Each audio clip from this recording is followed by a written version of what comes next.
Assalamualaikum warahmatullahi wabarakatuh. Hai teman-teman, perkenalkan nama saya Nur Anissa. Saya lahir di Tabalang Barat, Desa Ahu, tanggal 8 Juni 2004. Prodi S1 Keperawatan, saya dari kelompok 4. Baiklah teman-teman, melalui video ini saya akan memberikan resume singkat serta kesan dan pesan saya selama mengikuti kegiatan PKKMB selama 3 hari di Institut Kesehatan dan Bisnis Siti Fatimah Mamuju tahun 2022. Selamat menyaksikan. Materi pertama yaitu berjudul Kehidupan Berbangsa Bernegara dan Pembinaan Kesadaran Bela Negara. Dalam kehidupan berbangsa dan bernegara memiliki macam-macam sebagai berikut. Pertama, adanya ikatan kokoh antara bangsa dan negara yang dimaksud adalah saling membantu sesama. Kedua, masalah demokrasi. Dan ketiga, ideologi raki atau yang dimaksud tetap eksis secara tertutup. 4. Permasalahan sosial atau yang dimaksud adalah gizi buruk dan perdagangan manusia. 5. Sosial budaya yang dimaksud adalah pembangunan masyarakat atau generasi maju, narkoba, penampilan, pergaulan bebas, dan perilaku. 6. Perkembangan masyarakat atau gaya hidup yang dimaksud adalah pola makan atau jumlah. 7. Bidang Hankam atau OPM, orang Papua merdeka masih ganggu stapkan dan mengancam keutuhan NKRI. Dan Aceh beransur-ansur membaik. 8. Kehilangan jati diri atau yang dimaksud adalah mewujudkan rasa cinta tanah air dan menumbuhnya rasa rela berkorban. 9. Bagaimana cara mencintai Indonesia? Pertama, sampah pada tempatnya. Kedua, kenali Indonesiamu. Dan ketiga, gunakan produk. 10.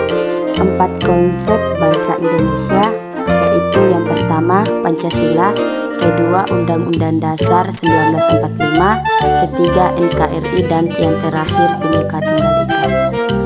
Oke, next.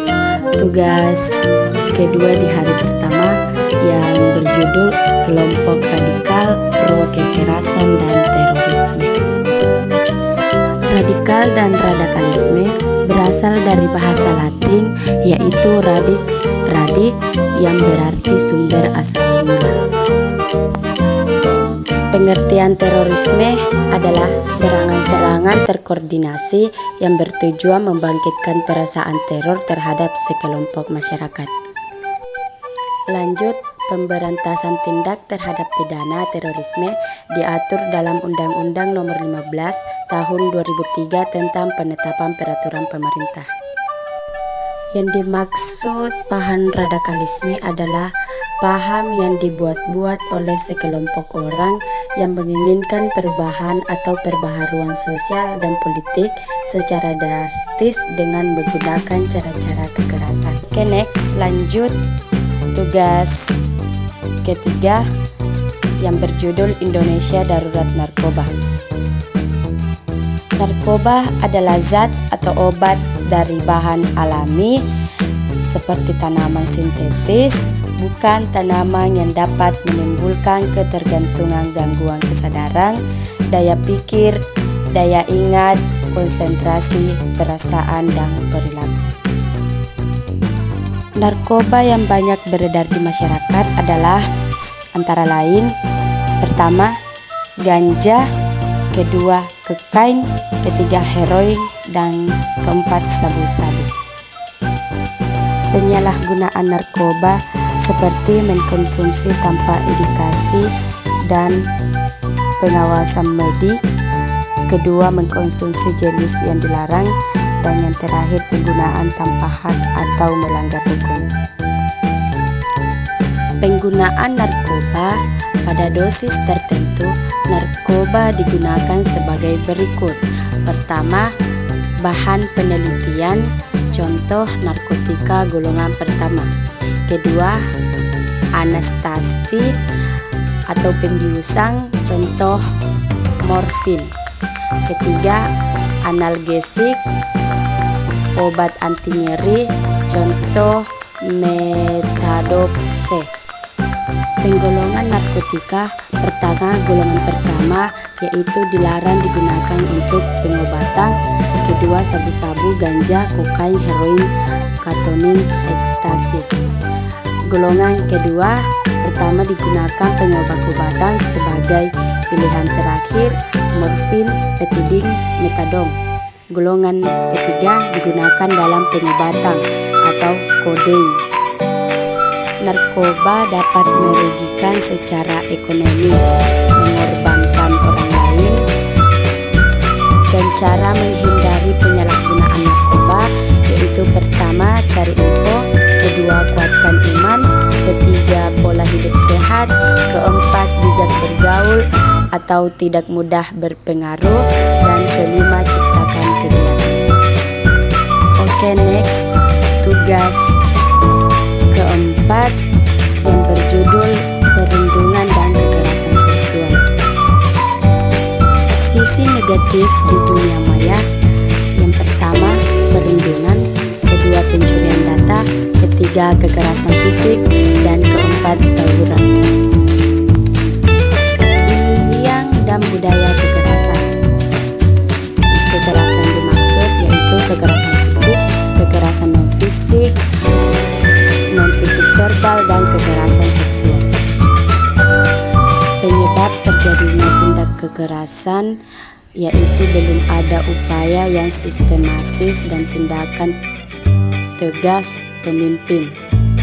Adapun bentuk lain kekerasan non-fisik di era digital cyberbullying yaitu mengirimkan email atau SMS berisi hinaan, ancaman, kedua, berbagi gambar pribadi tanpa izin.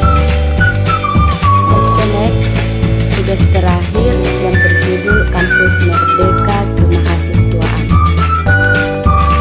Pertama, Direktur Jenderal Pendidikan Tinggi Dirjen Dikti mendorong mahasiswa untuk lebih produktif dan siap menghadapi tantangan dan perubahan akhir zaman. Kedua, kebijakan-kebijakan yang berkaitan dengan kampus merdeka yang dalam mengimplementasinya sangat membutuhkan dukungan kerjasama. Ketiga, di masa pandemi COVID-19, pendidikan mengalami transformasi secara besar di mana pendidikan harus bersifat fleksibel dan didaktik.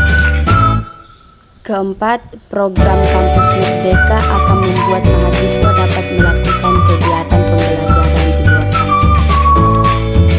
Kelima, program kampus merdeka akan dapat dijalankan adalah proyek kemanusiaan di mana mahasiswa dapat membantu sebagai relawan untuk membantu menangani COVID-19.